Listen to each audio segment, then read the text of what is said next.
Majinga Over the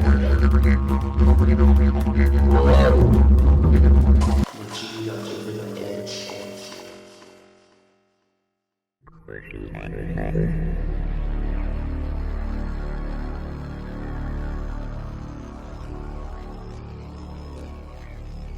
In my lifetime, in my endeavor to achieve the greatest art possible, I have explored every medium, from performance art to painting with many different acrylics, oils, watercolors, special paints, chromothermic pigment, glow-in-the-dark, UV, all different sorts of things I've tried. I've built, designed, performed, created music, done writing, and it was always natural evolution to finally make a radio show. Make a radio show. Make a radio show. Make a radio show. This particular show and the format and style that I'll be performing as a radio host And character. is inspired by someone I've been listening to for more than 20 years.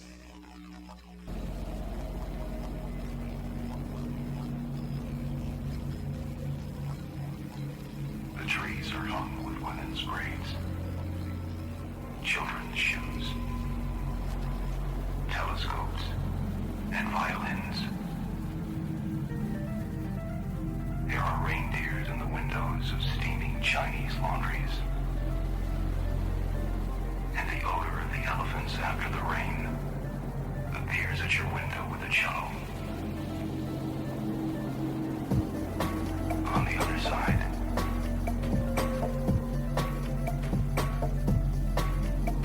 the wind does not feel the wind.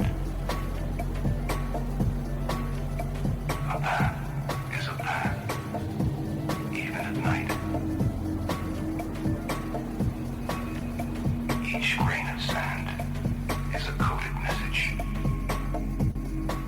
Every Sunday night, it's been my ritual for the past 20-some years to listen to one of my heroes, Joe Frank. Joe Frank. Joe Frank. Joe Frank. Joe Frank, based in Southern California, has broadcast from Santa Monica's station for many years, and also up here on the Berkeley station, college station, KCRW in Santa Monica, KPFA in Berkeley. And his sardonic wit and style has inspired a great portion of my art, because I've listened to his shows while I've been working on costumes, rehearsing, doing all sorts of things, writing. And so it's with great respect. And I did get a chance to meet him once. Totally cool guy, totally cool guy, totally cool guy. That I performed this type of radio show on Magic Broadcast. On Magic Broadcast. On Magic Broadcast. On Magic Broadcast. On Magic Broadcast. Props also On go Magic out. Broadcast. Props go out to On Magic Broadcast. Negative Land. On Magic Broadcast. Negative Land also On on Magic KPFA. On Show Magic Over the Broadcast. Edge. Negative Land On Over Magic the Edge. Broadcast. Media On Magic Mirage. Broadcast. Subgenius On Magic Hour of Broadcast. Slack. Another great influence. And Ken Nordine. Ken Nordine, man. Great stuff. Will the imaginary take us this time? Well, honestly, I don't know. Sorry. I memorized one of Ken Nordine's short poems off of an album called Colors. This poem is about the color yellow. It evoked such strong imagery, I paired it with some magic. You're about to hear my rendition of Ken Nordine's Yellow, and the accordion is played by my friend Dan Cantrell. The performance took place some years ago in Rosen Coven's Tea House in Berkeley.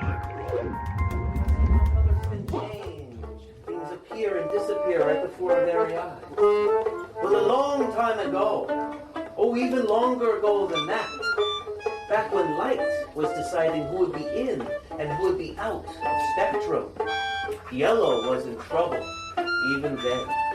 Seems that green, you know how green can be, didn't want yellow in. Some sort of primal envy, I suppose.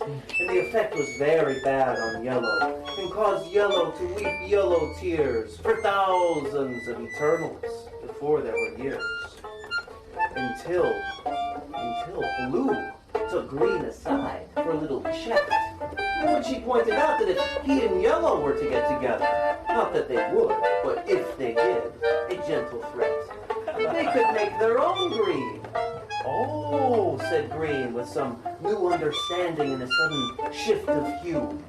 And so in the end, everything turned out fine. Yellow got lemons and green got lives.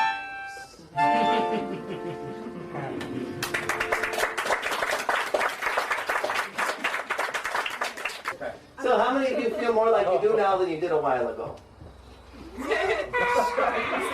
I'm so glad to hear that, because that was the grand finale, which means the only thing left now is the encore. Thank you. Good night.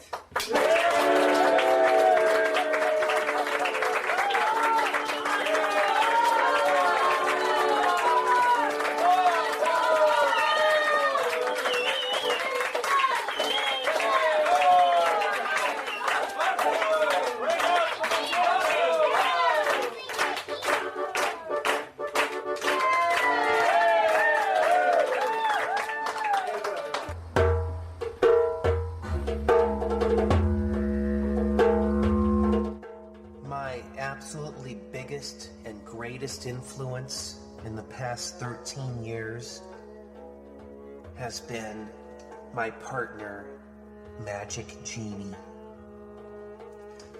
Jeannie has had a radio show on Magic Broadcast before Steve Johnson procured it, and the radio show that she hosted for more than 2 years, 3 years or so, was called The Magic Bazaar, and she is now re-airing it again under the auspices of Grand Illusion and Steve Johnson. We're very happy to be a part of it. So her show is a live weekly show, and it was having her host that show and seeing how much fun she had back before the technology was even developed as well as it is now. That she is one of my greatest influences to put a show together myself. So thank you, Magic Jeannie. You are awesome as always.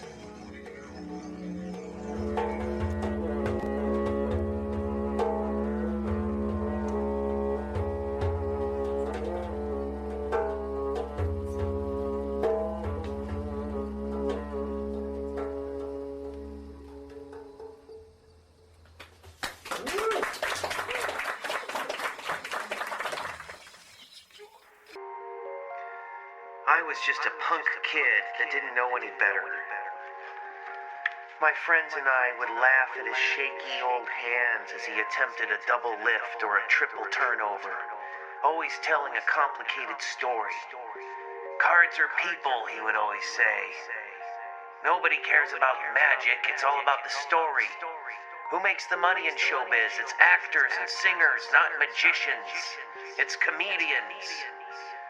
And after 20 or so years, I tend to agree with my late, great friend, Henry Sherman, also known as the Great Scambini. He really was friends with Lenny Bruce, and he really did play vaudeville.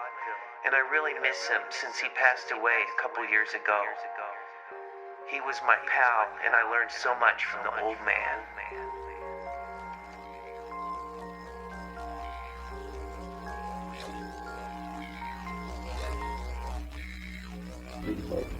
Because they're looking for how the trick is done. Who gives a shit how the trick is done? You can always figure out a way to do it, you know. But but I saw a lot of the greats, real greats.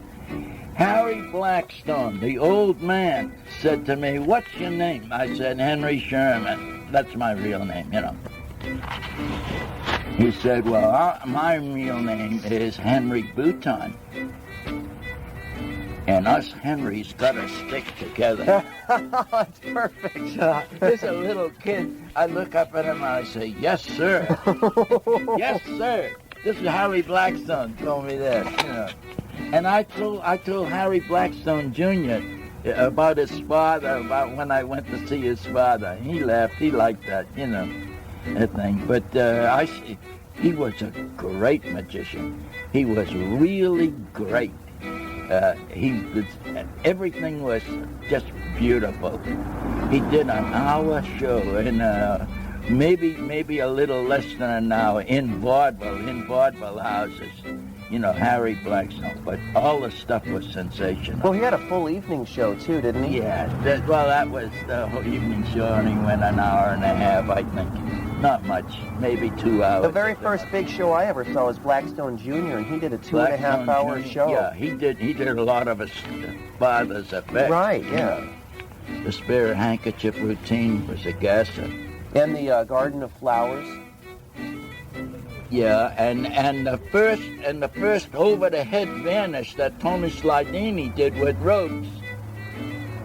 Harry Blackstone did that with the watch trick. That's how he got rid of the watch. Before Slidini invented it? Slidini did not invent it. He invented making a paper ball disappear. Right. But originally, Harry Blackstone did the move with a watch. He'd take a watch, borrow the watch, and he'd put it in a napkin, roll it up, and he'd say "watch," and he'd throw it over the head, you know, and it was gone, you know, and you know, it did. And Tony Slidini took that, and instead of the watch, he put it for little paper balls. But I did it with a rope trick. That fool thinks like he with his own trick. Yeah, but it wasn't his. It was Harry Blackstone. I didn't know that. Yeah, Harry Blackstone did it with a watch, and it vanished the watch, and then he brought the watch back later and gave it to him. You know, but the originator was Harry Blackstone. One of the greatest things in my career was when I opened for Blackstone Jr. downtown San Jose. One of these companies had hired him to come in and do their big magic show for the morale booster or something. It was all adults, maybe a few kids there. And I walked around doing strolling magic before the show. And I got to go backstage with Harry and chat with him and stuff. He signed my books. Who was this? Who was this? Harry Blackstone? Junior. Yeah. Well, I didn't know him. I knew him a little bit to talk to, but his father was the magician. Yeah. He was the magician. He was really, really great. I went backstage to see him and to tell him personally, I said, "You're the best magician I ever saw." Maybe I was 12 years old. Yeah. I said, "Mr. Blackstone, you're the best magician I ever saw." He looked at me, he says, "What's your name?" I said, "Henry." He says, "My name's," you know, that routine, you know. And that's how I met him. He was Majinga Over the Edge.